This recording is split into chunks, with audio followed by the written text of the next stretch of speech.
preguntas en el chat, ¿no, Oscar? Sí, en el Así chat y es. las iremos resolviendo, digamos, en la parte final del, del conversatorio. Básicamente, un poco como siguiendo la misma línea de Oscar, es importante, digamos, ver cómo después de ya más de 30 años, por fin se actualiza el código electoral, ¿no? Digamos que esa era una de las grandes deudas en términos de actualización de las normas o de las reglas del juego basadas en lo electoral, más cuando hemos ya tenido dos, tres reformas políticas, digamos, de materia electoral en Colombia que, digamos, siempre se habían regido con un código electoral anterior. Pero más allá de eso, es importante mencionar que muchos, o digamos que quería, digamos, incluirlo para tenerlo en cuenta en el debate, que muchos de estos temas que quedaron o que se discutieron en el marco del Código Electoral son temas que se han venido discutiendo en el marco de los intentos fallidos de las reformas políticas de los últimos años, ¿no? Y sobre todo a propósito del acuerdo de paz, ¿no? Que, digamos, planteaba una serie de retos en términos de reforma político-electoral y que terminaron, digamos, de una u otra forma discutiéndose, pero a la vez diluyéndose en este nuevo código electoral y planteando, digamos, otros, digamos, retos en cuanto a la organización electoral en sí misma. Entonces, a mí me gustaría que, digamos, pudiéramos centrarnos en dos, tres elementos fundamentales que también hacen parte de la discusión en general de la reforma política y el primero de ellos es lo que tiene que ver con eso que llamamos como la arquitectura institucional de la organización electoral, ¿no? Que es uno de los temas que ha causado bastante discusión en los intentos de reforma a propósito de las propuestas que se hicieron en el marco de la misión electoral especial y que en el código electoral, digamos, se plantearon o abrió el campo hacia algunos cambios, ¿no? Y sobre todo relacionados y que, digamos, han sido ya objeto de crítica con el poder de la registraduría, ¿no? Que ya de por sí, pues tenía cierto poder político, de presencia, etcétera, etcétera, y que, pues, digamos, sale digamos, más empoderada, mencionarlo así, con estos cambios o con este aumento, si se quiere, de su estructura o de su institucionalidad. Y por otro lado, o por otro aspecto importante que me gustaría también tenerlo en cuenta en la discusión que tiene que ver ya con el proceso electoral y las candidaturas, ¿no? Oscar mencionaba la paridad, pero también estamos hablando que en el código se bajaron requisitos para la inscripción de grupos significativos de ciudadanos, ¿no? Esto teniendo en cuenta un contexto de desinstitucionalización del sistema de partidos y de los partidos políticos, ¿no? Entonces, digamos, estos grupos significativos de ciudadanos que aparecen como recolección de firmas, digamos, les cae como anillo al dedo a una serie de organizaciones, de políticos, de prácticas, ¿no? Que, digamos, también pueden, o digamos, atreviéndome a plantear aquí ya algunas consecuencias, pues a institucionalizar más, ¿no? A los partidos y los sistemas de partidos, que viene de eso de la mano con la paridad o la famosa paridad y las cuotas, ¿no? Pero sin un contexto de democracia interna de los partidos políticos o que digamos es un tema de la reforma política y de las listas, ¿no? De que pues porque finalmente las listas no se han cerrado, ¿no? Siguen abiertas. Y por otro lado, que ya tiene que ver con la organización electoral, en donde si bien ya estaba contemplado desde hace varios años, pues vuelve a aparecer el voto electrónico o por lo menos vuelve, digamos, a explicitarse ahí la necesidad de voto electrónico y eh, por otro lado, el famoso conteo o el famoso software que, digamos, va a ser, digamos, propiedad de la registraduría, ¿no? Digamos que eso también implica unos retos muy grandes en términos de contratación, en términos de transparencia y demás. Ah, incluiría uno más, perdón, que tiene que ver con el de las firmas encuestadoras, que eso también, digamos, se ha debatido varias veces, en donde por fin, digamos, entra como esta regulación, entre comillas, de las firmas encuestadoras en el marco, digamos, de las campañas electorales. Entonces, no quitaría más tiempo. Ustedes, digamos, son los expertos en el tema y pues bueno, de nuevo, muchas gracias por estar aquí. No sé si comenzamos, Camilo, Julián, ¿quién quiere comenzar? O, eh, Si quieres, Camilo, arranca. Dale, Camilo. Vale, pues primero que todo un gran saludo a todos quienes nos están acompañando el día de hoy. Muchísimas gracias a la universidad por la invitación. Muy oportuno y muy llamativo este tema en estos momentos. Particularmente pues desde la misión de observación electoral a quien represento. El día de ayer hicimos un lanzamiento sobre la observación electoral. Precisamente ya estamos a un año antes de las elecciones. Entonces, en ese sentido, pues desde la MODE tomamos la decisión de determinar como un riesgo precisamente la falta de seguridad jurídica que está generando este código electoral por el momento en el que está aprobado. Precisamente al estar a un año antes de las elecciones y pendiente el código de ser aprobado por la Corte Constitucional, pues lo que nos deja es un escenario de incertidumbres frente a las reglas que aplicarían para las elecciones de 2022 de Congreso y Presidencia. No obstante, pues sí consideramos que es un avance el que se haya aprobado este código electoral. Consideramos que hay bastantes aspectos positivos que los mencionaré más adelante, que nos trae este código electoral y pues algunos temas que son problemáticos, que precisamente debemos tener en cuenta en lo que se viene ahora frente a las intervenciones ante la Corte Constitucional para la declaración de la constitucionalidad de esta ley. Arranco entonces, ahora sí, hablándoles un poco sobre las necesidades que nos llevaron a la aprobación de este código electoral. La primera de ellas es precisamente como lo decía Nadia, que es un gusto volver a verte de nuevo después de la misión electoral especial. Eh, digamos, las necesidades que nos llevan es precisamente la actualización de la normatividad electoral a la Constitución de 1991.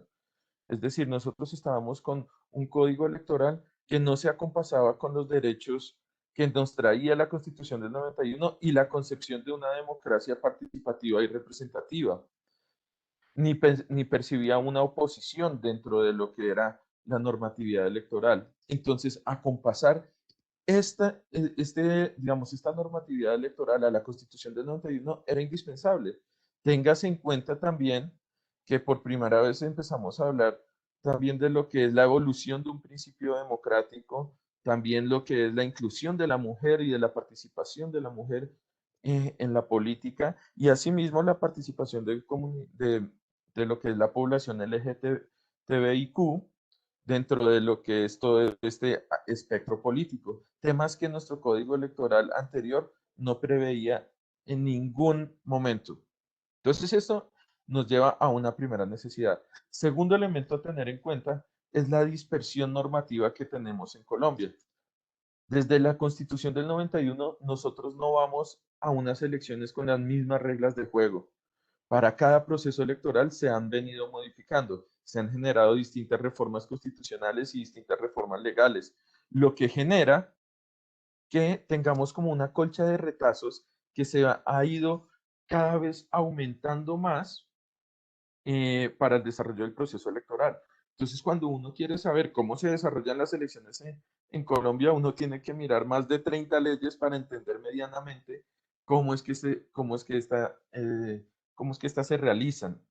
Entonces, eso también termina siendo un problema en la medida que se generan contradicciones y vacíos normativos.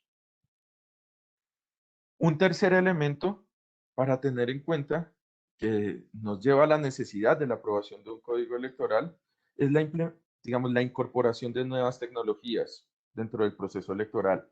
Más allá de la votación electrónica, en Colombia se han ido implementando nuevas tecnologías en lo que es la inscripción de cédulas, la inscripción de candidaturas, la designación de jurados de votación. Y todas estas tecnologías llevan consigo la necesidad de adecuar los procedimientos, tema que no se había dado. Simplemente era a través de regulación administrativa que se trataba de adaptar estas nuevas tecnologías a la normatividad electoral vieja. Entonces, todos estos elementos nos llevaron a pensar que efectivamente era indispensable la aprobación de un código electoral. Sin embargo, cuando se da el inicio a la discusión del código electoral, precisamente lo que nos damos cuenta es que son muchísimos, muchísimos temas los que debían regularse y debían ser objeto de regulación. Y precisamente también se quería aprovechar la aprobación del código electoral para mejorar muchos otros temas. Arranco con el primero que planteaba Nadia, que es el de la arquitectura institucional o diseño institucional electoral. En este sentido, el código electoral, que vale la pena aclarar también, venía con el respaldo de la Registraduría Nacional del Estado Civil, del Consejo Nacional Electoral, del Ministerio del Interior y del Consejo de Estado. Es decir, estamos hablando de un gran aparato estatal que estaba respaldando este proyecto. Cuando se empezó a hablar sobre lo que es la institucionalidad electoral, básicamente lo que se evidenciaba era un diagnóstico de problemas, pero cuando se va a ver lo que estaba dispuesto en el código o en el texto, ese texto no respondía a ese diagnóstico que se había evidenciado. Es decir, teníamos claro que hay una debilidad del Consejo Nacional Electoral en lo que se refiere a presencia territorial, una debilidad del Consejo Nacional Electoral en lo que se refiere al control de la financiación y de la publicidad. Es que tengamos en cuenta que aquí nos entraron recursos ilegales a todas las campañas presidenciales, o pues no a todas las campañas, para una buena parte de las campañas presidenciales, y nadie se dio cuenta.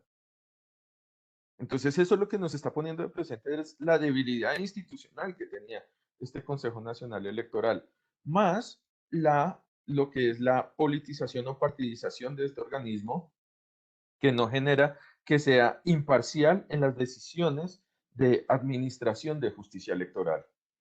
Entonces, estas debilidades que ya las teníamos súper claras, cuando uno va a ver el código electoral, realmente no están solucionadas o no buscan o no plantea una solución frente a estas debilidades.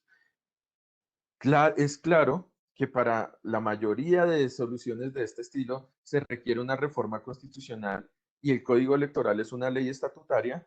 Lo que sí se esperaba era que se diera un avance al menos en materia legal, para solucionar estos problemas. Y no fue así.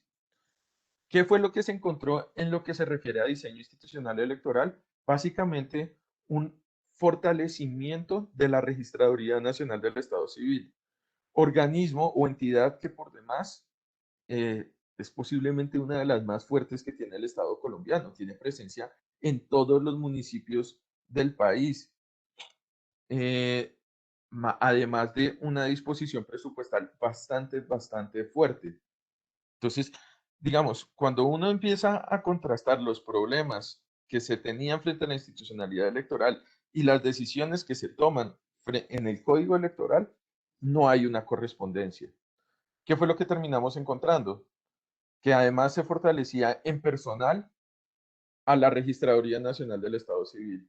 Es decir, se estableció un registrador delegado departamental para cada uno de los departamentos, siendo que ya habían dos registradores que si uno se va a la historia, la razón de ser o la existencia de estos era precisamente para que hubiera un no liberal y uno conservador obedeciendo a la creencia, pues digamos, a lo que fue el Frente Nacional. En este momento estamos en un contexto completamente distinto en el que hay múltiples organizaciones políticas, múltiples partidos políticos y donde se necesita una persona que brinde las garantías logísticas de preparación de las elecciones. En este momento estamos dejando 3 en este proyecto. Entonces, eso nos lleva a que se siga robusteciendo un organismo que es necesario que sea fuerte, pero que realmente no estaba manifestando unas debilidades en ese sentido. Y por lo contrario, sí lo pone en riesgo en la medida que se crean cargos que pueden generar también una mayor burocracia y politización en la organización electoral, teniendo en cuenta que se maneja la discrecionalidad o el libre nombramiento para estas nuevas personas. Dejando atrás un mandato que ya había establecido nuestra Constitución en la Corte Constitucional de implementar la carrera dentro de la organización electoral. Entonces, frente a ese tema, digamos que no hay unos avances muy positivos y básicamente las disposiciones que se incluyen dentro del Código Electoral eh, fortalecen un organismo que de pronto no requería, no tenía tanta urgencia como lo podría llegar a tener el Consejo Nacional Electoral. Frente a lo que es la inscripción de las candidaturas, que es el siguiente tema que mencionaba Nadia, eh, se tomó una, una postura en este código electoral y esa postura es la de permitir que hayan más organizaciones políticas y tratar de mejorar la representatividad y la participación política y el pluralismo.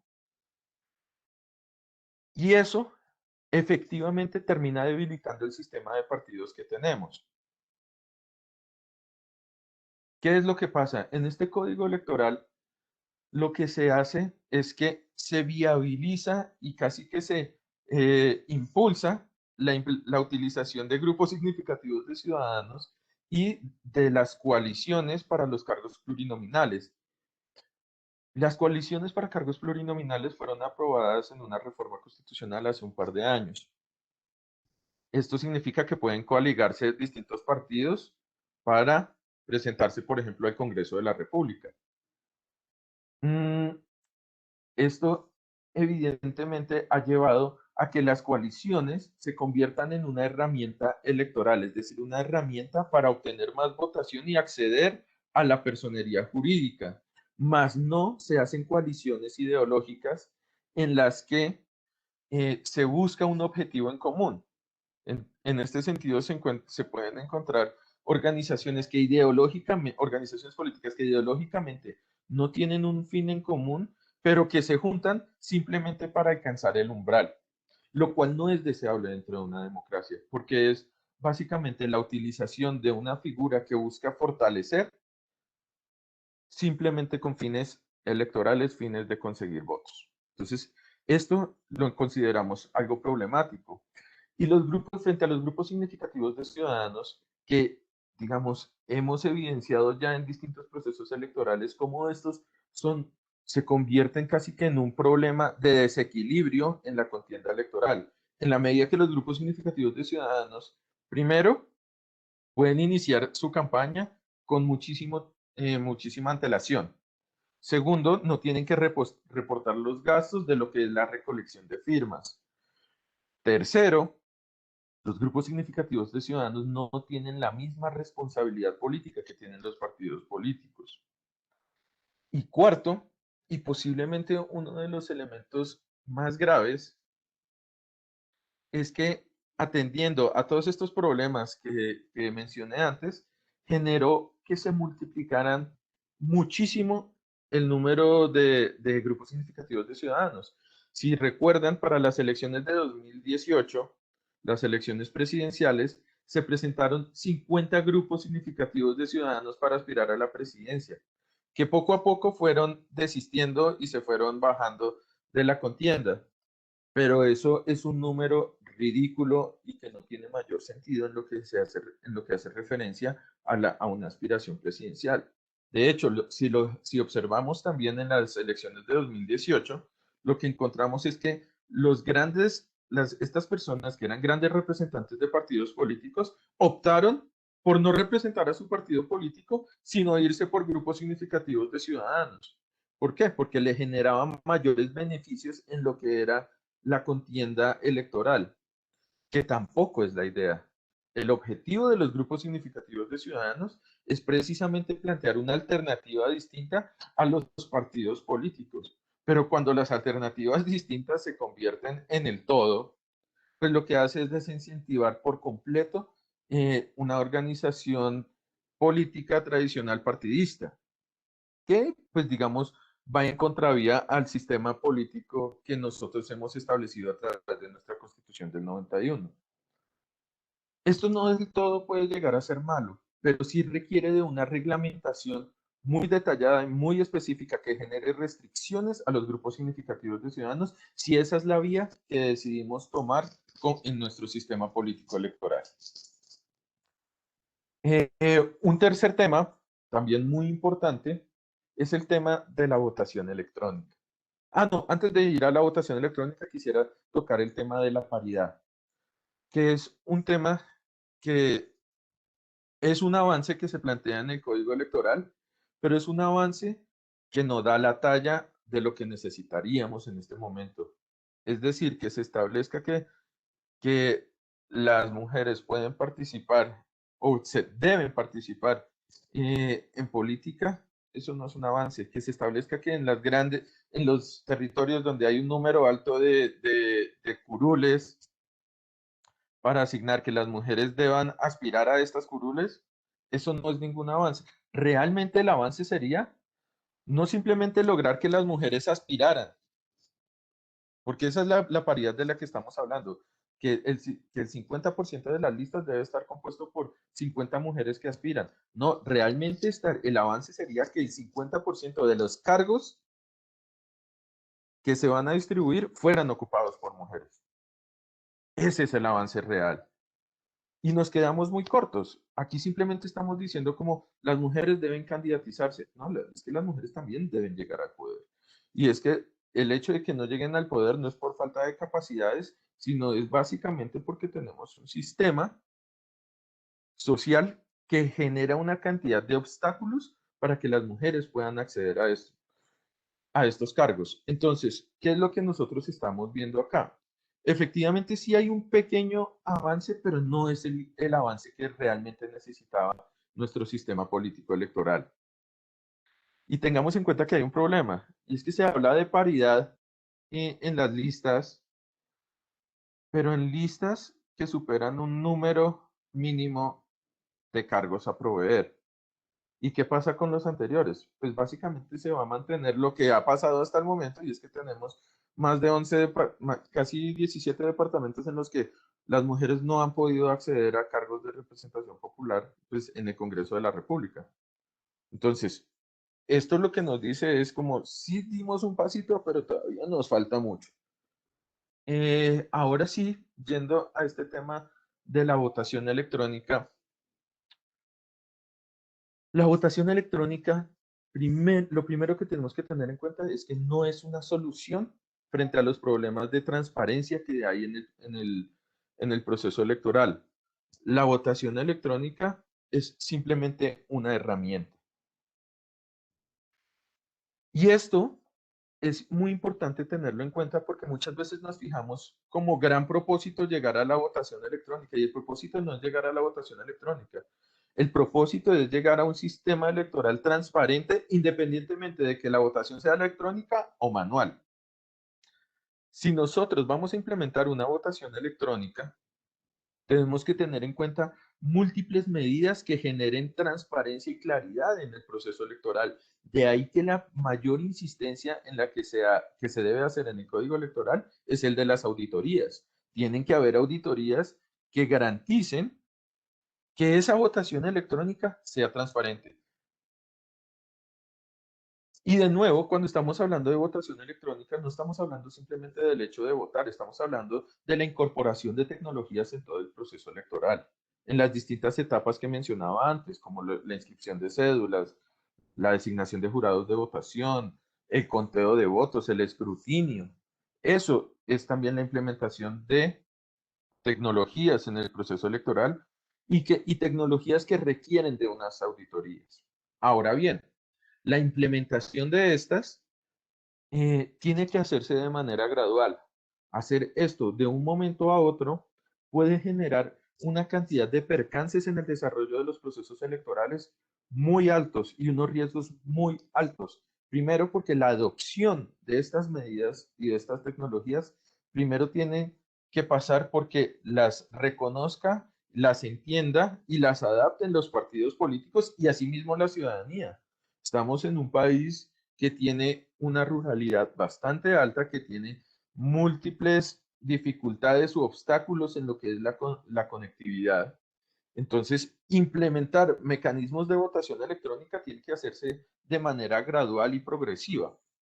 Y este es un punto que logró incluirse dentro del Código Electoral.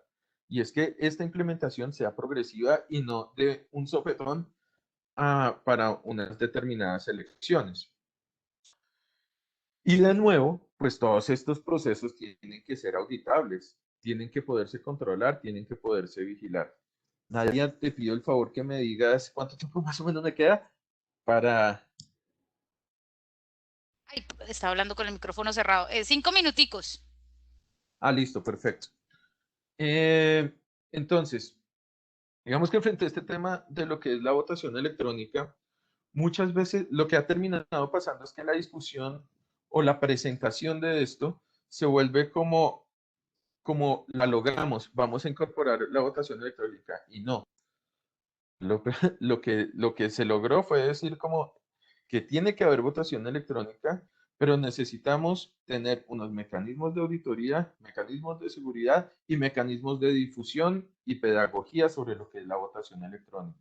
Esto viene incorporado dentro del código electoral, pueden hacerse algunas mejoras, de hecho se dieron unas luchas muy fuertes para que precisamente se pudieran incorporar estos mecanismos de control y de progresividad. El tema del escrutinio y el conteo de votos. Vea, yo sobre esto voy a plantearlo desde una experiencia personal y una experiencia de la misión de observación electoral como tal. Nosotros a lo largo de los últimos procesos electorales hemos venido solicitándole la información a la registradora, pues a la organización electoral, toda la información correspondiente a los resultados electorales para poderle hacer auditoría y poder hacer control a estos resultados.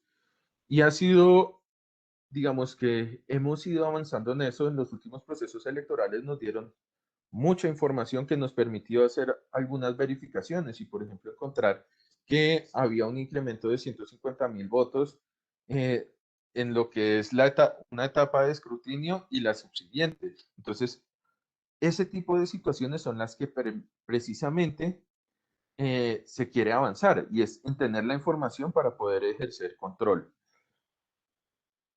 Estos avances que se habían logrado en los últimos procesos electorales obedecían básicamente a la buena voluntad de quienes dirigen la organización electoral. Es decir, si el registrador quería o no entregar esta información.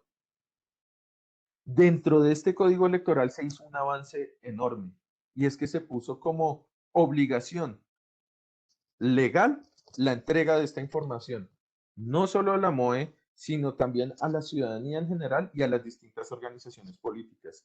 Y eso es un avance bastante, bastante significativo, porque ya hemos tenido varios antecedentes. Recordemos lo del caso Mira en las elecciones de 2014 a 2018, en las cuales pues ellos perdieron una serie de curules y estuvieron casi todo el periodo de Congreso sin poder ocuparlas por un tema de fraude electoral y de que no existía esa información para contrastarlo. Dentro de este código electoral se avanza en ese sentido y creo que es algo muy positivo. Sin embargo, quedan unos temas pendientes frente a lo que es el paso de la información en tiempo real, para precisamente ejercer un control más inmediato sobre lo que está ocurriendo en los procesos electorales.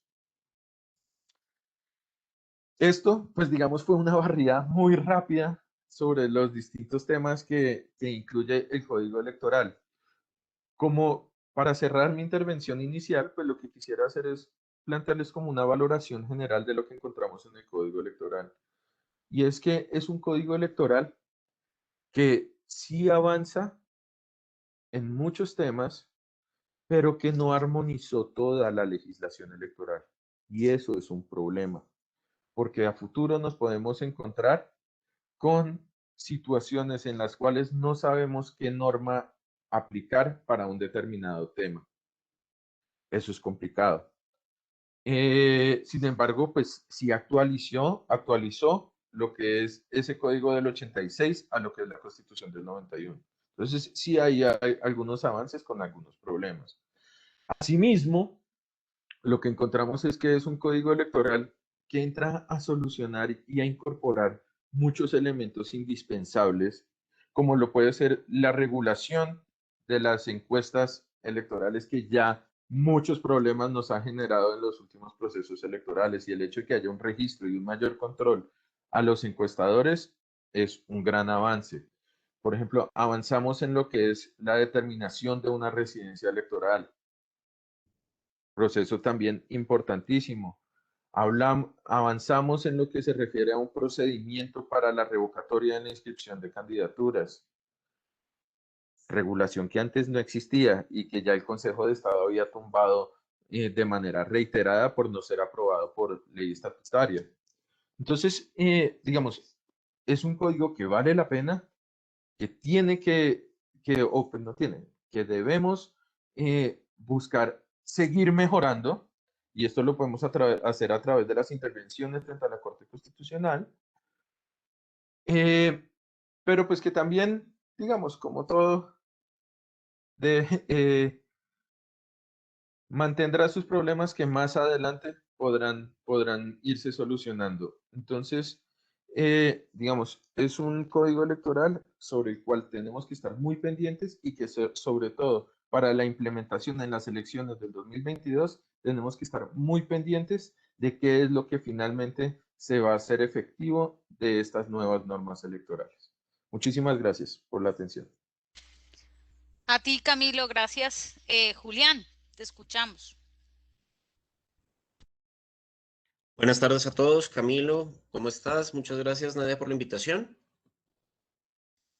Bueno, creo que Camilo ya ha resumido buena parte de todos los elementos del código electoral. Yo quiero hacer énfasis en algunos elementos que me parecen importantes en términos también del proceso y de lo que implica en términos históricos la aprobación de este código.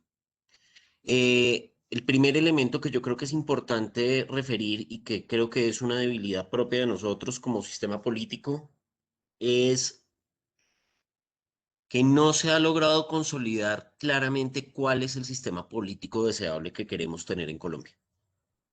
Creo que eso es un elemento que dificulta mucho el saber qué se espera y qué se puede esperar de este tipo de reformas. Nosotros pensamos en nuestro sistema político y lo caracterizamos como un sistema político democrático, competitivo, con rotación electoral. Con rotación en los cargos de poder, perdón, nos empezamos a encontrar con un sistema que tiene muchos elementos estructurales que no han sido corregidos a través del tiempo y que van mucho más allá de las dinámicas electorales. Y en ese sentido, yo creo que uno de los grandes problemas que se le ponen a este tipo de reformas es que se pretende solucionar años de estructuras políticas a través de un código que en últimas es un código casi que procedimental. Y eso tiene una serie de problemas en términos de nuestras organizaciones políticas. Entonces, pongo un ejemplo. Después del Frente Nacional y sobre todo a partir de la Constitución del 91, nuestros partidos políticos empezaron a tener serios problemas de estructuración interna, liderazgo, problemas en la jerarquía, disidencias, construcción de movimientos alternos, problemas en financiación con grupos ilegales, desestructuración a nivel local y regional, desobediencia partidista. ¿Eso es deseable en términos políticos?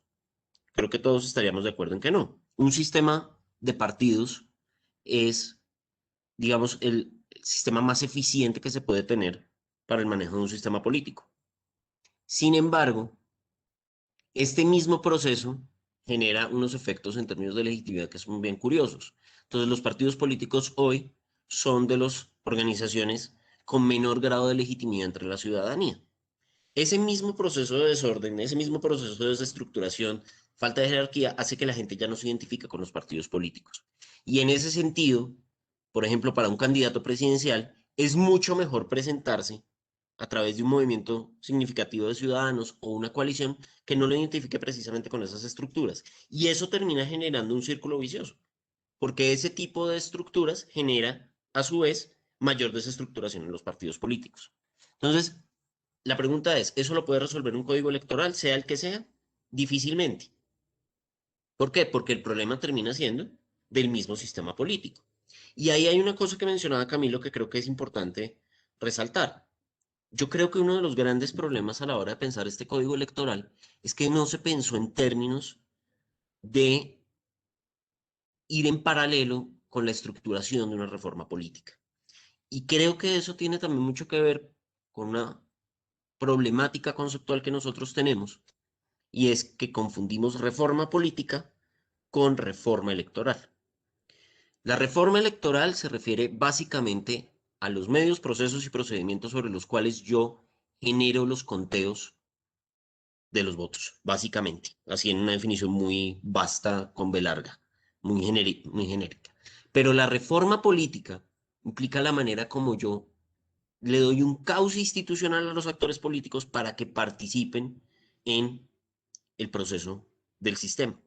Y eso implica no solo pensar en términos de la organización partidista, de la manera como cuento los votos, sino también la manera como yo empiezo a involucrar los procesos de cultura ciudadana, de participación democrática, de desarrollo institucional que permiten evitar los problemas y las fallas que se tienen.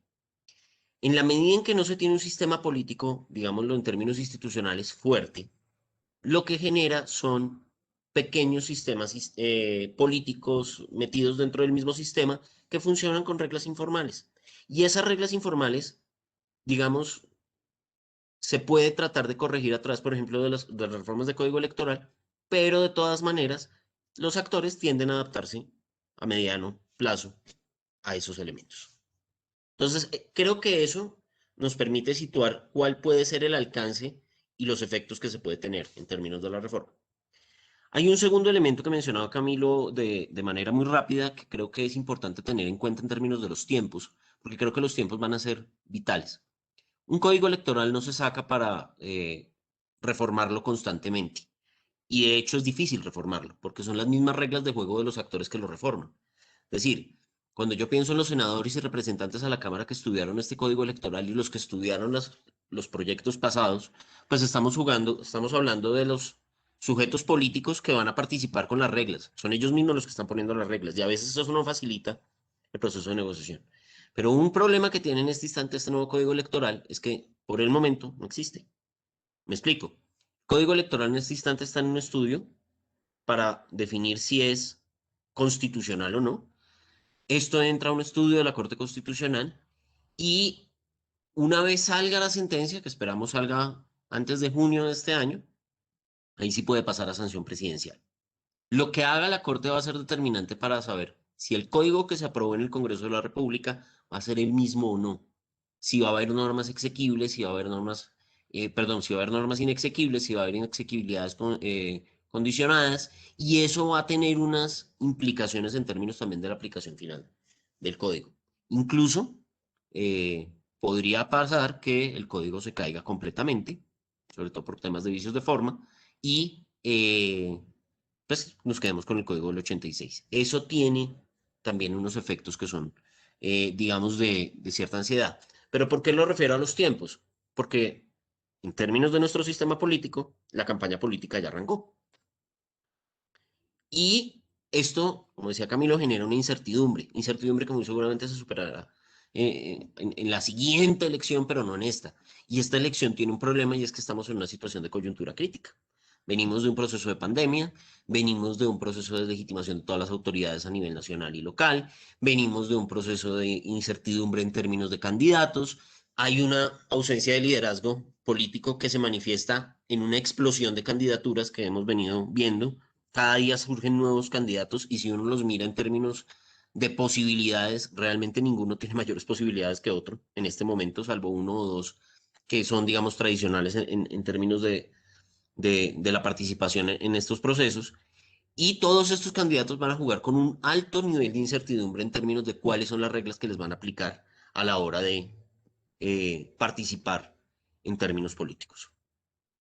Un tercer aspecto que quisiera mencionar es el proceso de negociación, que creo que es importante en términos de entender cómo se genera el código. Nosotros los politólogos tenemos una muy mala maña, un muy mal vicio, y es que nosotros nos imaginamos el mundo perfecto. Nosotros cogemos y hacemos el diseño y la arquitectura institucional al mejor estilo Giovanni Sartori, ingeniería constitucional comparada, sacando lo mejor de lo mejor, el modelo perfecto, el mundo perfecto, pero la práctica política es otra. Y en la práctica política las negociaciones, los procesos de consenso son muy diferentes a como nosotros nos quisiéramos imaginar el mundo real. Aquí obviamente estamos jugando con una gran cantidad de representantes a la Cámara y una gran cantidad de senadores, no solo con unos intereses partidistas, unos intereses ideológicos que son absolutamente válidos, sino también con unos intereses personales en términos de la aplicación de las normas a su vida cotidiana. ¿Y su vida cotidiana cuál es? La práctica política. Y la práctica política buscando votos.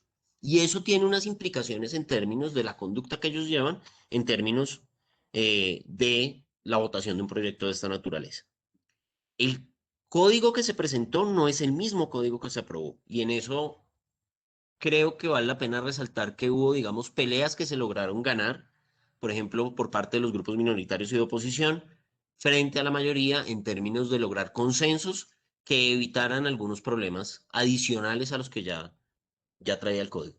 Pero también hay que entender que en términos de los juegos de mayoría que existen en este instante en el Congreso de la República, digamos, el bloque mayoritario iba a imponerse finalmente en la aprobación de bastantes procesos.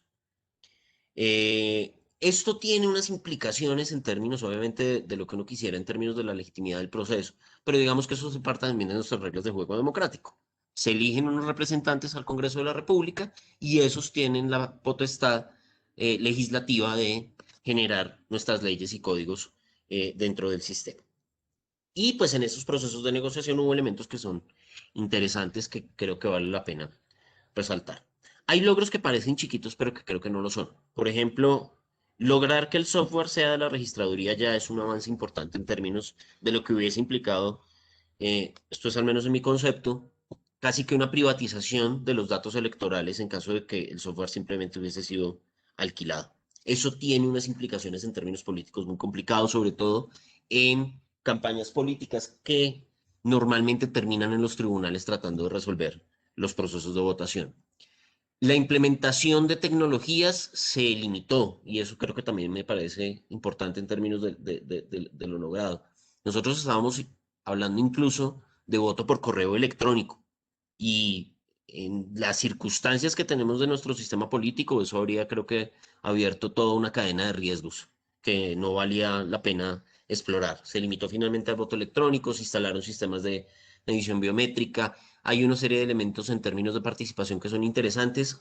En mi concepto personal, creo que tienden casi que en la raya de la inconstitucionalidad, aunque me parece que son experimentos interesantes, por ejemplo, lo de los consejos municipales y departamentales de juventud, la participación política de personas de 14 a 17 años, que trata precisamente de fortalecer ese elemento de nuestro sistema político que es bastante débil, la participación electoral desde temprana edad, fomentando unas elecciones especiales. Lo que pasa es que mi concepto, el mecanismo que utilizaron no fue el más adecuado porque crearon dos conceptos de ciudadanía distintos, la ciudadanía plena y la ciudadanía juvenil, pero pues constitucionalmente solo hay una ciudadanía. Bueno, en fin, eso tiene una serie de elementos que pueden ser difíciles. El tema de mujeres no solo se limitó a la paridad de las listas, sino que estableció también unos elementos interesantes en términos de protección a la violencia contra la figura de la líder de esa política en la participación, violencia que va desde la violencia intrafamiliar hasta la amenaza a los núcleos familiares para evitar que las mujeres participen. Se establecieron, por ejemplo, reglas en términos de eh, limitar al máximo intervenciones denigrantes en términos de género contra las mujeres políticas. En fin, creo que es un código que trae algunos elementos que son bien interesantes. Ahora, que si es el código perfecto, yo creo que no. Yo creo que es un código que perdió oportunidades importantes. Uno de los elementos que yo considero que se perdieron y que eran vitales y que pudieron haber abierto un proceso muy lento, pero muy, digamos, regular en el proceso de profesionalización de nuestros sistemas electorales, fue el de los registradores. Eh, es cierto que la registraduría tiene que tener el poder necesario para poder regular y es cierto que es importante que la registraduría sea lo más independiente posible, pero quitar la posibilidad de desarrollar concursos de méritos para que los registradores y los demás funcionarios pudieran participar, quitó la posibilidad de mantener una planta técnica, digamos, separada del mundo político. Esto quedó a manos del registrador, básicamente. Y el registrador casi que impone a confianza a sus personas. Y esto a mediano plazo puede tener una serie de inconvenientes que esperamos no se presenten en la próxima elección, pero que pues pueden ser complicados. El tema de burocracia también es bastante fuerte, es un código electoral que va a serle, digamos, en términos generales, costoso al país, en términos de la inversión tecnológica y demás que se requiere y que en tiempos de pandemia además va a ser un poco más complicado. Es posible incluso, diría yo, que en términos de la inversión que se requiera haya dificultades en la implementación de las medidas que se piensan establecer. Pero pues finalmente todo esto también dependerá, como les decía, de la sentencia de la Corte Constitucional. Yo creo que con esos elementos detengo mi intervención y le doy la palabra a Nadia para que nos guíe. Gracias, Julián. Has mencionado, es muy juicioso con el tiempo además, algunos temas y que Camilo también los había mencionado y que se me habían a mí pasado en términos de las preguntas. Digamos, digamos, me gustaría que pudiéramos ahondar en dos elementos y ya les doy paso también a las preguntas que ya se han venido dando por el chat. Y tiene que ver con el tema, y Julián lo mencionó, con el tema de los jóvenes, ¿no? Digamos, eso es un tema, o la participación de los jóvenes ha sido una de las preocupaciones en términos de reforma político-electoral también. Incluso las reformas o los proyectos de reforma alternativa planteaban el voto desde los 16, 17 años, digamos, ha sido como una discusión que ha venido entrando en la agenda política y el código pareciera que abriera ahí como un vórtice extraño porque, claro, habla de estas dos ciudadanías y sobre todo del registro, ¿no? A propósito, digamos, del poder de la registraduría y bueno, digamos, en términos de registro de la ciudadanía y de la configuración del censo. Entonces, me gustaría, digamos, que no sé qué impresiones les genera a ustedes, porque Julián lo ve bastante crítico en términos de construcción de ciudadanía, pero no sé si eso se va de la manito o nos puede ver como que nos están allanando el terreno para disminuir la edad de la votación o no sé, digamos, o plantearlo de nuevo en el debate. Otro tema que me gustaría mencionar, o digamos que si se pudiera profundizar sobre sus impresiones con el tema mismo del software, ¿no? Digamos, del conteo de votos, ¿no? Que es un tema que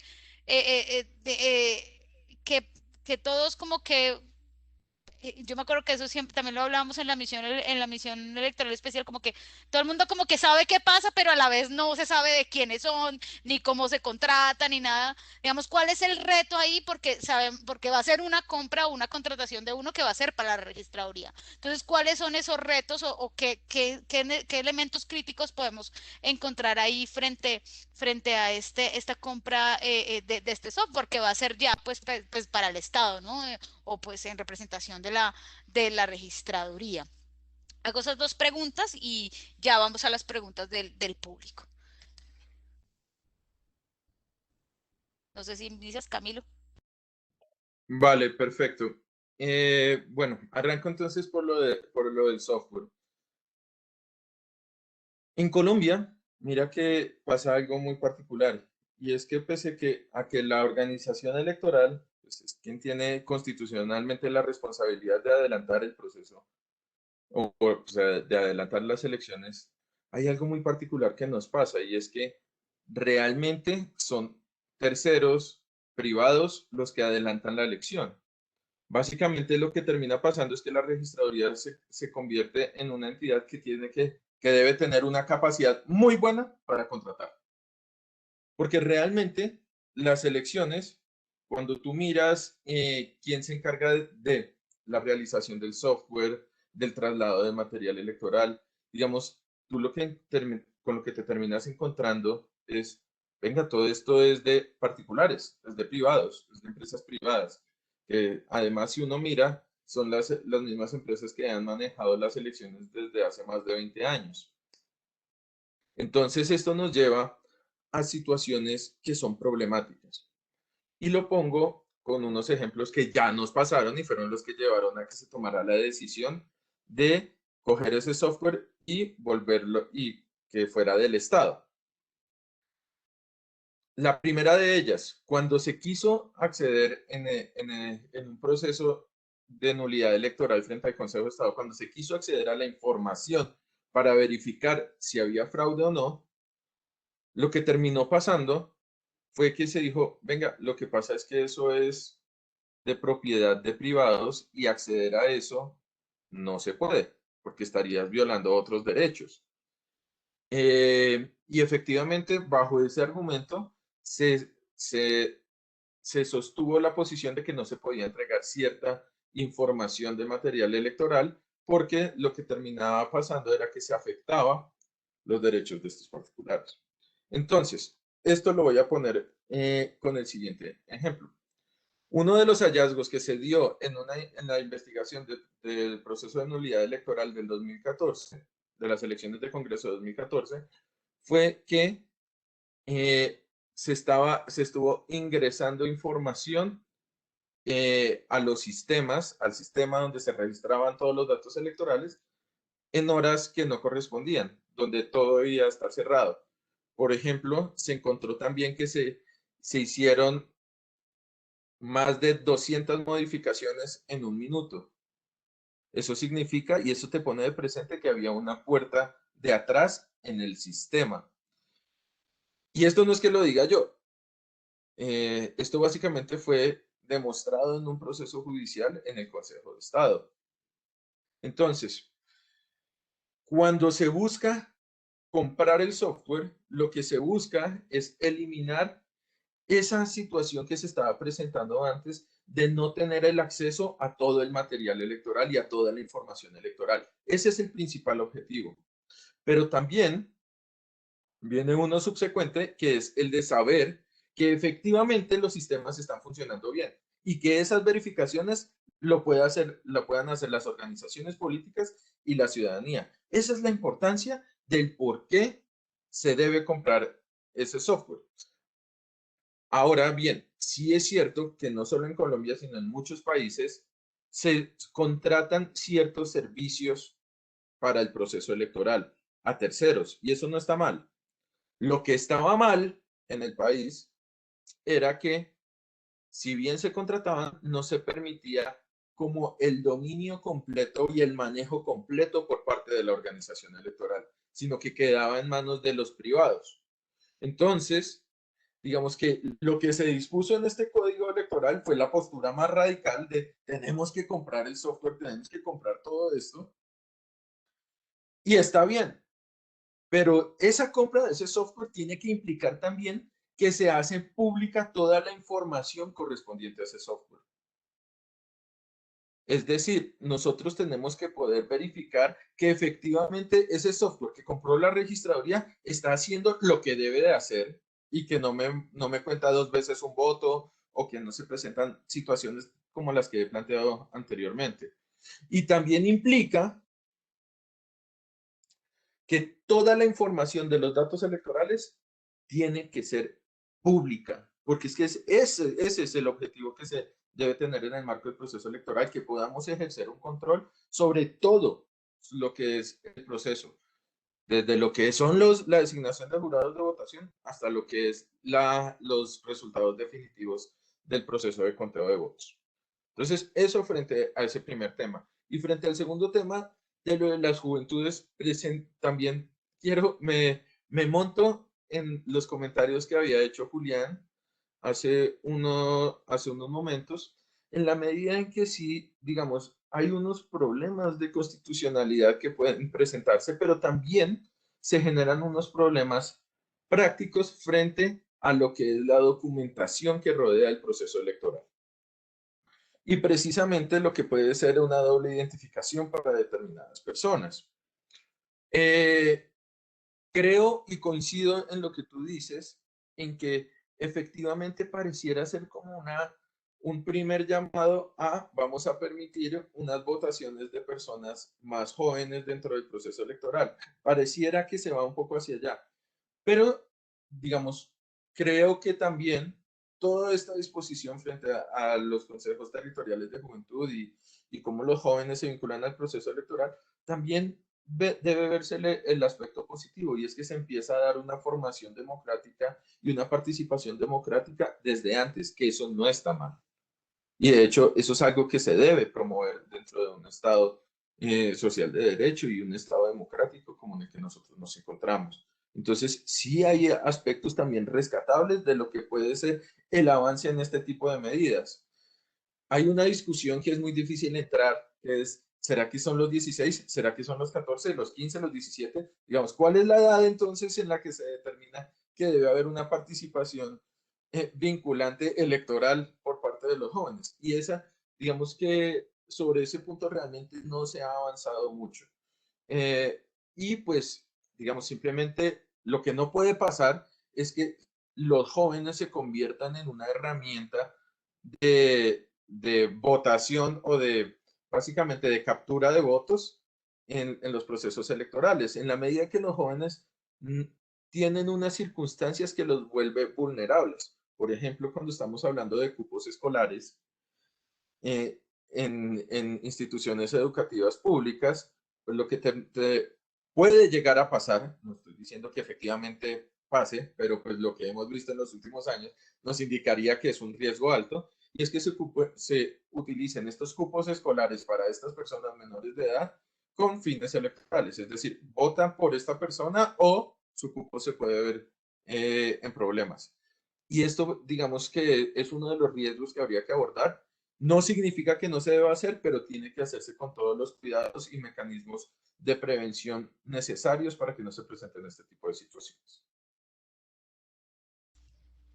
Gracias. Mientras Julián habla, no, yo no lo veía como aspecto negativo, digamos, la votación, sino que es un tema que está ahí en cuanto a la disminución de la edad de votación, ¿no? Digamos, más allá, digamos, de los consejos de juventud y esto, porque siempre ha estado ahí como la reforma presente y la propuesta presente de ciertas figuras que mueven su campaña con el discurso de la juventud, ¿no? Ese también es un tema ahí complejo. Julián. Yo estoy de acuerdo con Camilo en que el problema no es ni siquiera la edad, sino, eh, es decir, ¿estamos promoviendo ciudadanías libres, autónomas y responsables o estamos instrumentalizando grupos de población? Esa es la pregunta fundamental que uno debería hacerse en términos de la discusión de la edad de votación. A mí el ejercicio, la verdad, el código me parece interesante en términos de generar una cultura política de la participación en los jóvenes, a pesar de que tengo mis desacuerdos en la manera conceptual como se planteó. Pero me parece interesante en esa medida, en la medida en que se logra empezar a vincular de una manera mucho más efectiva, eh, digamos, la educación democrática de nuestra juventud. Porque hay un elemento que es grave y es que nuestros jóvenes, por regla general, tienen unos niveles de abstención importantes. Y eso quiere decir que no encuentran una utilidad práctica en el voto ciudadano ni tienen una identificación, digamos, en términos de ética política de por qué participar en un sistema político. Y pues sinceramente no los culpo. Es decir, no hay muy buena expectativa acerca de para qué participar si el 80-90% de las noticias que yo recibo sobre el mundo político son entre terribles y horribles. O sea, no hay demasiado espacio ahí. Pero ahí venimos otra vez al problema. ¿Cómo evito instrumentalizar?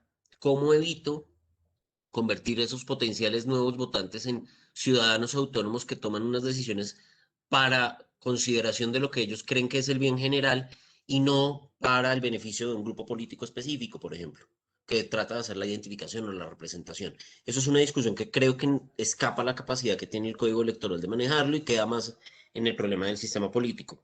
Yo creo hoy que la discusión de lo de la mayoría de edad a los 18 años es una discusión que también hay que replantear mucho.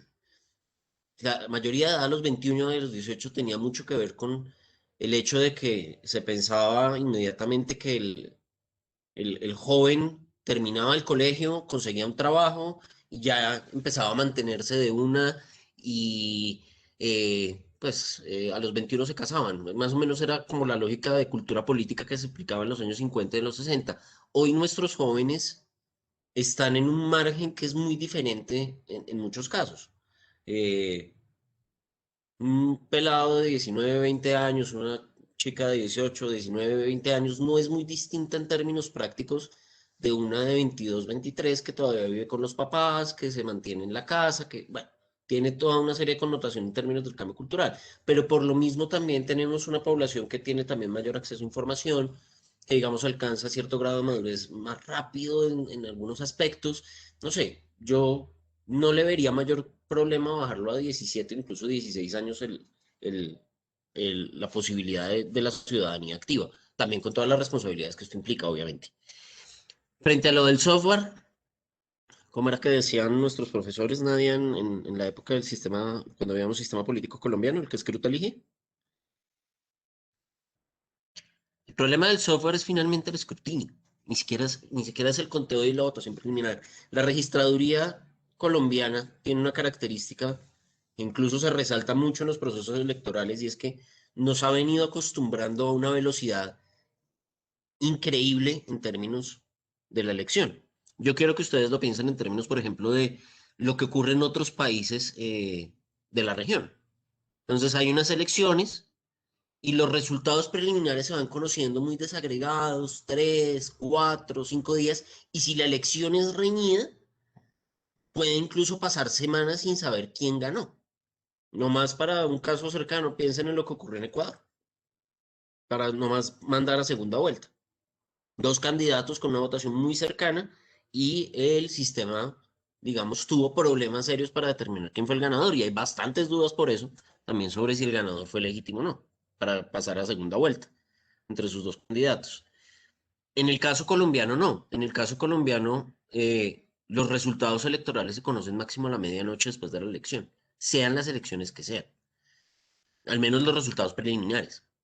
El problema, como dice Camilo, es lo que ocurre después. Entonces acá empieza todo un sistema, seguramente dentro del público, tenemos 67 personas en este instante oyéndonos decir barbaridades.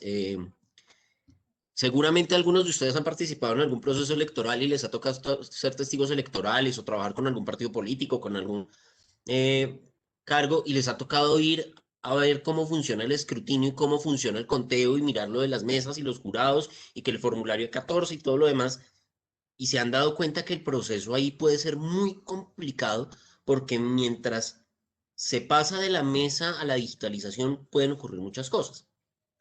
Y eso el software no lo va a garantizar, así tengan un software con inteligencia artificial de última tecnología y computadores cuánticos. O sea, el proceso de la limpieza del voto no termina en el registro electrónico del voto. Y lo que nos han demostrado precisamente las sentencias del Consejo de Estado es que hay procesos que se dan de forma interna, que alteran formularios, que alteran los conteos, que alteran incluso los tarjetones y que terminan afectando el conteo final. Y eso tiene una serie de problemas. Creo que la elección pasada y lo que demuestra la última sentencia del Consejo de Estado es precisamente que hubo una disminución, a pesar de que se reportan varios miles de votos también que se vieron afectados ahí. Obviamente da una garantía también el hecho de que el software sea de la registraduría en términos de la posibilidad de ataques, en términos de la posibilidad de uso indebido, y pues al menos en el papel va a quedar que todo el proceso va a poder ser controlado por testigos, partidos, movimientos, candidatos y demás. Esperemos que eso funcione y esperemos en el mejor sentido que eso ocurra. Pero de todas maneras hay otro problema que el código electoral no corrige y no puede corregir frente al proceso. Y aquí yo quiero insistir, ustedes pueden traer toda la tecnología del mundo. ¿Mm? Pueden utilizar, si quieren, para votar control óptico de identidad, qué sé, cual película de ciencia ficción. Eso no evita que los muertos voten, eso no evita que usted trastee, eso no evita que usted compre los votos, eso no evita la presión de grupos armados ilegales, eso no evita un montón de problemas que hacen parte de nuestro sistema político y que alteran el juego democrático, tanto a nivel nacional como a nivel local. Y eso tiene unos efectos perversos. Entonces, cuando uno revisa, por ejemplo, los índices de calidad democrática en Colombia, uno encuentra que uno de los mejores calificaciones que tiene el índice de calidad democrática en Colombia es precisamente el procedimiento. La manera como contamos, sacamos los datos, ponemos la información pública, usted puede hacer todos los mapas de la registraduría con la base de datos, usted puede descargarla, si usted manda el derecho de petición, esa la puedo contar como anécdota. Alguna vez mandé un derecho de petición solicitando los resultados electorales y la registraduría me contestó a los 3 días con todos los datos electorales del 58 al 2020. O sea, usted tiene todo, elecciones atípicas, todo es público. ¿Mm? Pero el proceso por el cual llegó un ciudadano, vota a conciencia por un candidato, por un programa, ahí es donde existen los cortocircuitos, en especial en las regiones. Y eso tiene efectos que se manifiestan después en favores políticos, en prácticas clientelistas, en contrataciones, y que, por ejemplo, el código en eso dejó abierto a través de la idea de la registraduría y de los registradores. Entonces, creo que ahí todavía tenemos un buen camino para andar en el fortalecimiento de nuestro sistema democrático. Gracias, Camilo y Julián, por profundizar en estos dos temas. En las preguntas del público, bueno, traté como de organizarlas un poco. Hay sobre dos temas que ustedes ya habían tocado, no sé si quieren profundizar un poco más sobre ellas. La primera tiene que ver con la norma, perdón, la armonización de las normas, ¿no? Camilo lo mencionaba como un elemento que va a ser dificultoso a la hora, digamos, de aplicar la norma electoral porque no hay una armonización de todas, ¿no? ¿Qué pasaría si hay una discrepancia entre el código y otras normas? ¿Cómo se resolverían esos vacíos? Es una pregunta. Otra pregunta tiene que ver con la regulación de las encuestas. ¿En qué consiste esa regulación que pues tú lo habías mencionado un poco? Y una pregunta bien interesante que tiene que ver con el tema del fraude, o bueno, digamos, la discusión sobre el fraude y el voto electrónico. Digamos, si el voto electrónico sería una garantía de más seguridad en términos de fraude, igual Julián lo mencionaba también un poco. Y otra pregunta tiene que ver sobre la rendición de cuentas. Digamos que el código que nos ofrece en términos de transparencia, participación de la ciudadanía y rendición de cuentas. Y lo amarro con otra pregunta que hay del público de qué pasa con estas candidaturas por firmas, ¿no? Y su relación con la transparencia. Y aquí voy a leerla literalmente porque es la que acaba de llegar. Eh, los partidos políticos, según lo mencionado, están siendo fracturados y frente a la ciudadanía están perdiendo legitimidad. Por este mínimo motivo aparece una maxificación de grupos significativos de ciudadanos, por lo tanto, podría pasar que a pesar de que se cambie el código electoral, la organización electoral como tal pueda fracturarse por los mismos problemas de los partidos políticos y por esa crisis de representación que tiene y de alguna manera, de otra forma, y de alguna u otra manera aumentó por la pandemia.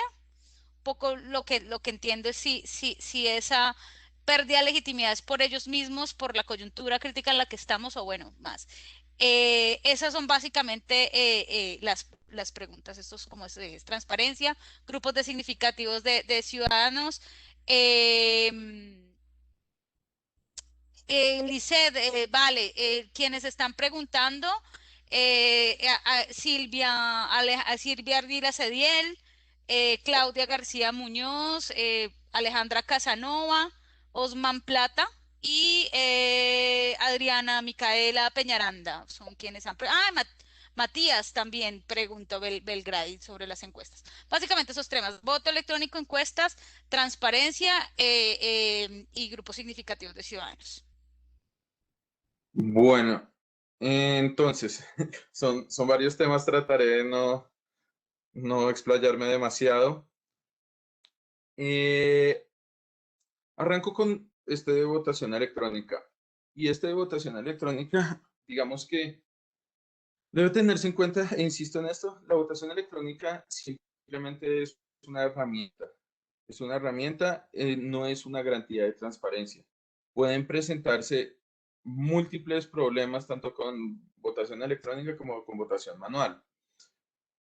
Cuando se habla de votación electrónica, en lo que se está avanzando es básicamente en dos temas. Uno, en disminuir el margen de error humano que se pueda llegar a presentar en el conteo de votos y agilizarlo. Y dos, posiblemente, pues en este caso estamos hablando de votación electrónica con identificación biométrica, garantizar la identidad de la persona que va a depositar el voto. Eso, digamos que son los dos elementos sobre los cuales la votación electrónica medianamente aporta como una herramienta para la votación y que puede generar mayores garantías de transparencia. Pero como muy bien lo decía Julián, cuando nosotros estamos en un sistema en el que básicamente vemos una cantidad de compra de votos, de constreñimientos a los votantes, es decir, de presiones y amenazas, tanto laborales como armadas que se le hace a los votantes, cuando vemos un clientelismo tan marcado como el que tenemos acá, Es decir, tenemos el caso de Aida Merlano y toda la empresa de compra y venta de votos que se manejaba. Pues claramente esas son situaciones que la votación electrónica no entra a solucionar y que bajo ninguna circunstancia va a disminuir las posibilidades de fraude electoral. Entonces, en ese sentido, uno no puede decir es que la votación electrónica sí te genera transparencia. No, no necesariamente. De hecho, puede darse un riesgo. Mientras que en una votación manual queda un registro manual de cada una de las mesas de votación y puede generarse una mayor trazabilidad sobre esto, sobre esta documentación. Cuando tú miras en la votación electrónica, básicamente lo que estás haciendo es dejando que toda la información electoral llegue a una, dos o tres personas para que administren toda esa información. Y que si no tiene unos mecanismos de auditoría y de supervisión permanente, pues básicamente estás permitiendo que se pueda manipular la votación de una manera mucho más sencilla y con un mayor impacto. Porque en votación manual podrás afectar algunas mesas de votación, pero en votación electrónica puedes afectar muchísima votación y de manera muy rápida. Entonces, digamos, no es que un mecanismo sea mejor al otro, sea manual o sea electrónico, sino que son distintos e implican mecanismos de control distintos y tienen vulnerabilidades distintas. Entonces, eso en un primer punto. El segundo punto frente a lo de los grupos significativos de ciudadanos, completamente de acuerdo con la apreciación que se estaba planteando y es, claro, si se crean más grupos significativos de ciudadanos, si se incentiva la creación de más organizaciones que posiblemente no tengan una gran representatividad, pues lo que te va a terminar pasando es que vas a fragmentar por completo el sistema de partidos. De ahí que muchas de las figuras grandes que tenían los partidos políticos están yendo a crear sus propios grupos significativos de ciudadanos. Esto es un problema y es un problema que ya, digamos que ya está evidenciado. El problema no es que existan los grupos significativos de ciudadanos, el problema es que haya un desequilibrio en la contienda frente a los grupos significativos de ciudadanos y los partidos políticos. Eso es un problema. Otro problema es que los grupos significativos de ciudadanos no estén representando realmente a los ciudadanos. Porque uno de los problemas que nosotros evidenciamos es que si ustedes ven en este país casi que no se le niega una firma a nadie. Entonces, una misma persona puede estar apoyando 7, 8 grupos significativos de ciudadanos distintos porque pues realmente no entiende las implicaciones que este tiene frente a la representatividad. Entonces, digamos que algo que nosotros hemos venido promoviendo es más allá de un grupo significativo de ciudadanos respaldado en firmas, que sean grupos significativos de ciudadanos respaldados en una afiliación, en una militancia. Eso es distinto, porque eso sí te vincula a un ciudadano, a una determinada organización política. Y así sea nueva, así sea pequeña, lo que está diciendo es este partido o esta organización política me representa. Entonces, ese es un tema sobre el cual también hay que avanzar.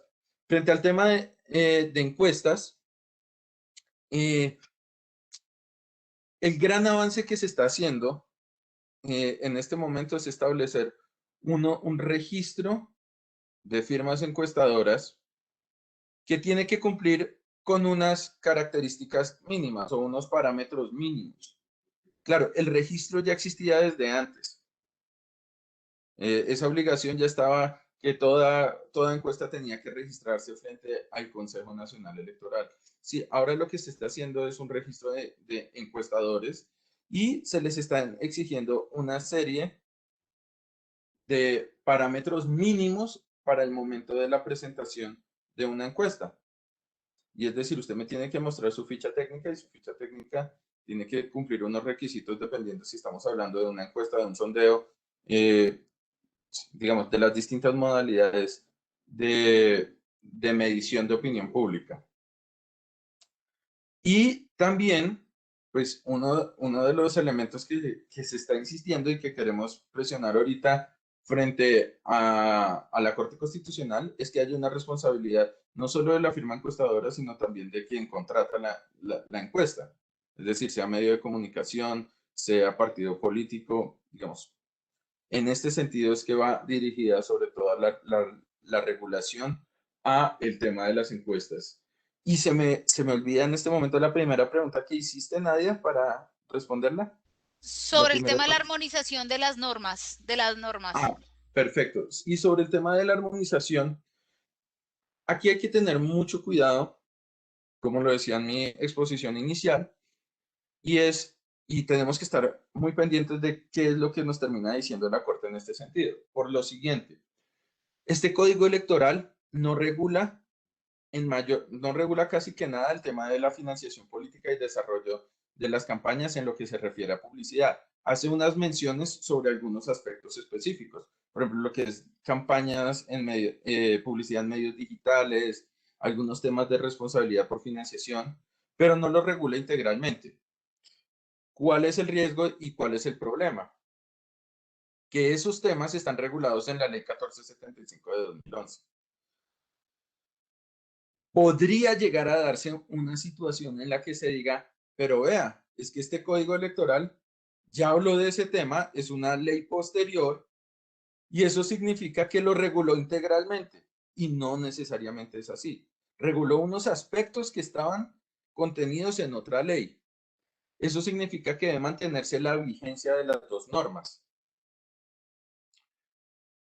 Y eso es algo que tiene que subsanarse en la Corte en ese artículo de vigencias y derogatorias para evitar ese tipo de interpretaciones y que después se conviertan en un problema frente a el determinar cuál es la ley que va a aplicar. Entonces, eso frente a este tema. Sí se presentan, digamos, algunos problemas en ese sentido, pero que pueden ser subsanados por la Corte Constitucional. Dale, Julián. Bueno, varios temas. Bueno, frente a la transparencia que da el voto electrónico, yo insisto, y creo que Camilo y yo estamos de acuerdo en eso, el sistema en sí mismo no puede garantizar la limpieza del proceso. Y si bien cierra puertas, abre otras. La existencia del software abierto público garantiza cierto grado de control. Y hay una cosa que trajo el Código Electoral que es eh, el Comité de Seguimiento Electrónico de Escrutinio, creo que es que se llama. Regálenme un segundo. Eh, confirmo.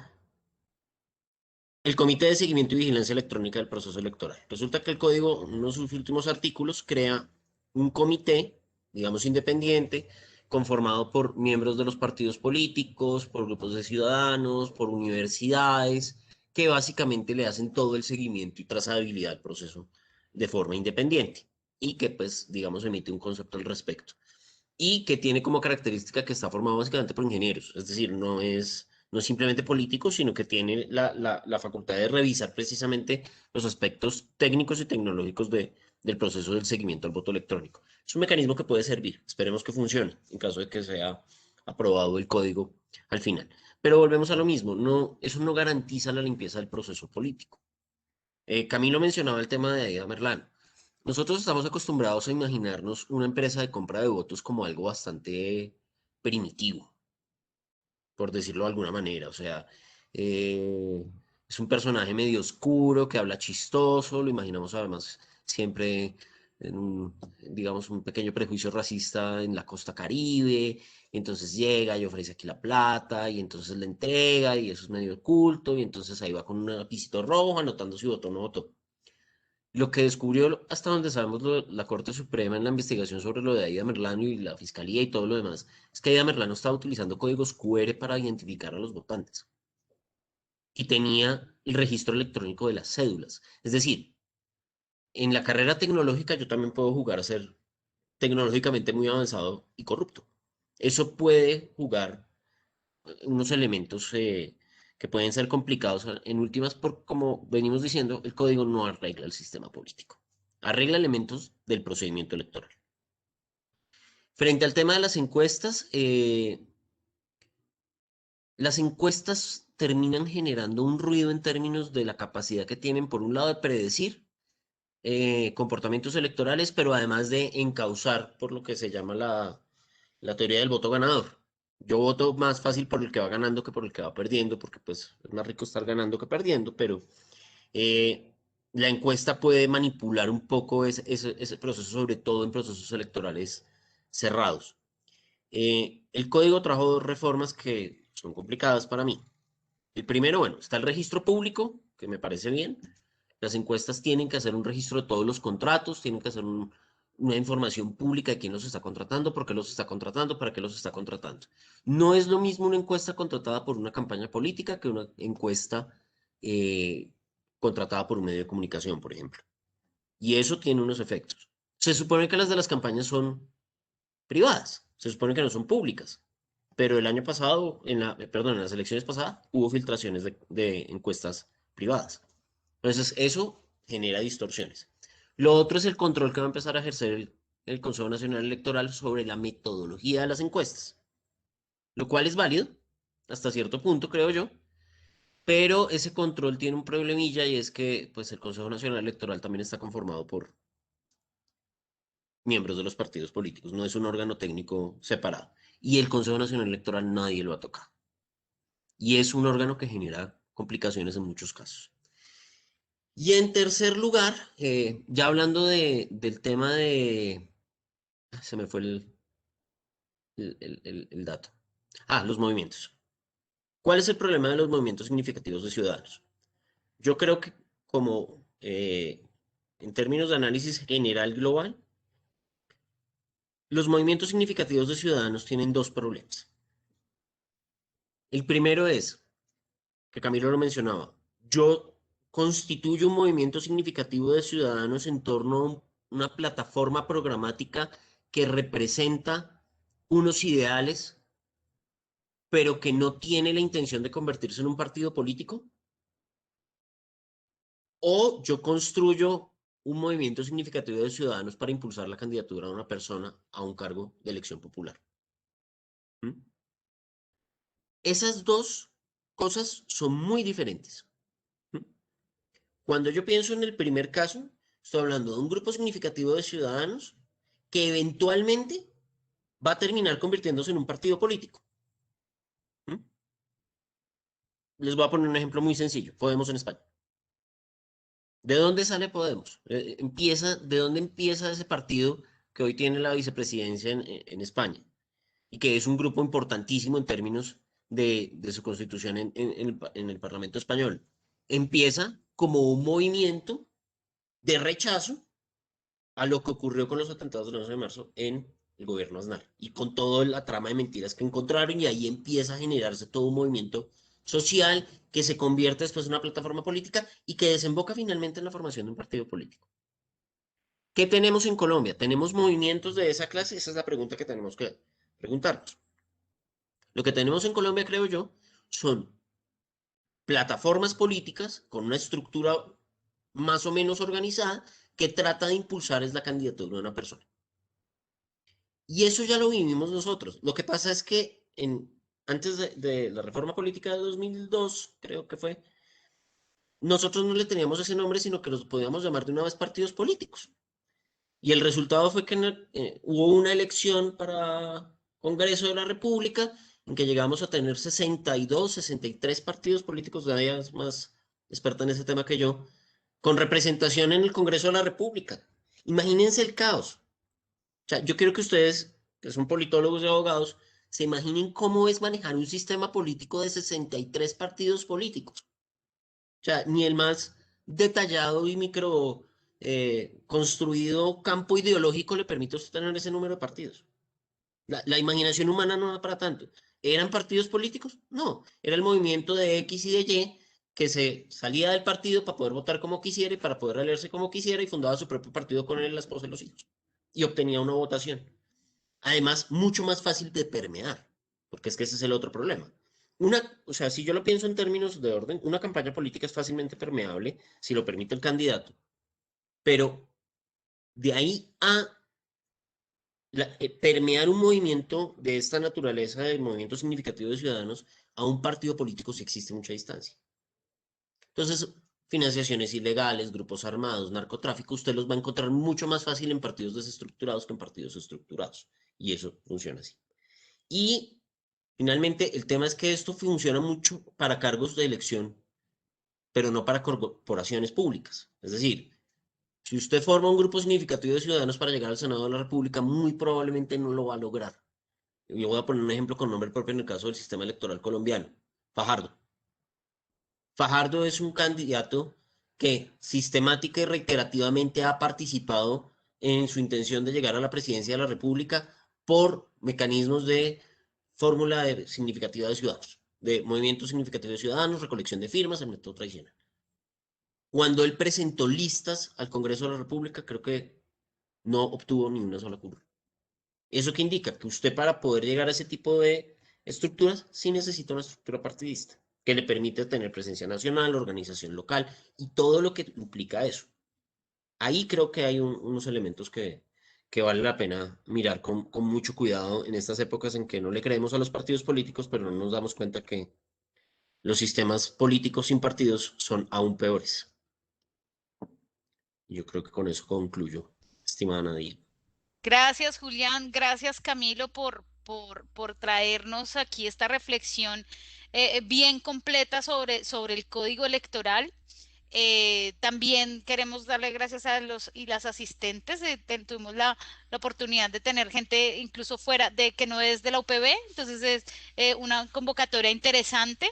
Y la discusión sigue abierta, compañeras y compañeros, sobre todo para los estudiantes, para que se animen a seguir trabajando estos temas, a meterse, porque miren ustedes que tiene muchísimos temas, muchísimas vertientes, muchísimas interpretaciones o formas de abordar el problema y pues nada, trataremos de seguir promoviendo estos espacios y de nuevo gracias Camilo, Julián, espero que nos podamos ver pronto, ojalá sea haciendo observación electoral el otro año o alguna cosa, a ver si aquí activamos esto. Y lo mismo con Julián en el CAEL. Muchas gracias. Y gracias, Oscar, por este rol que me asignaste para el día de hoy. Un comentario final a ti, Nadia, por apoyarnos en estos espacios, a Julián y a Camilo también por este tiempo. Creo que quiero hacer dos invitaciones. La primera, y muy en la línea de lo que Nadia estaba diciendo, es a que los estudiantes revisen esos vacíos tal vez que fueron mencionados del código electoral y esos avances y a partir de ahí surjan una serie de interrogantes, de ideas de investigación que les permitan andar en esos temas. Y la segunda invitación es, por supuesto, también tanto para nuestros panelistas, para que podamos en un futuro cercano seguir discutiendo estos temas en el escenario electoral y permitir que los estudiantes también se incorporen a los procesos que adelantan las instituciones que ustedes representan, ¿no? En este caso, digamos, la MOE y en este caso el Centro de Investigaciones de Altos Estudios Legislativos también. Sería, digamos, que interesante que pudiese haber esas conexiones.